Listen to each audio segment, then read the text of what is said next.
Radhe Radhe welcome करुच्ची गोटे नुआ mini blog को।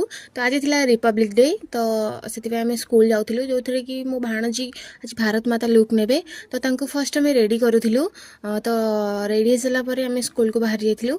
तो स्कूल को गला बेलू स्टार्ट होता प्रोग्राम। तो फर्स्ट ये पताका उत्कलन होता तो तापर पे सब स्लोगान दौले। नेक्स्ट ये आमर सब गोटे गोटे पिला स्पीच देले। मो भाणजी स्पीच देते। नेक्स्ट ये गोटे क्यूट सा डायनोसर देखे माने बहुत क्यूट लगुले से। पे डांस कले तो गोटे छोट सॉन्ग थिला माने बेसी नहीं तो गोटे ही सॉन्ग रे डांस कले। डांस देख सारापर आम रिटर्न आसलु हरी। तो मते मते ये माने जो झांसी रानी गोटे छुआटा होता मत से बहुत क्यूट लगुला। तो सीटी चलिक आसला मुझे तार गोटे क्लिप नहीं तो आम गुपचुप खाई आसलु हरी। आम ये दही गुपचुप खाइलु। गुपचुप खाई सारी आम गोटे आइसक्रीम खाई। जब भी वीडियो भल लगे प्लीज लाइक करेंगे शेयर करेंगे सब्सक्राइब करेंगे। Thank you so much for watching.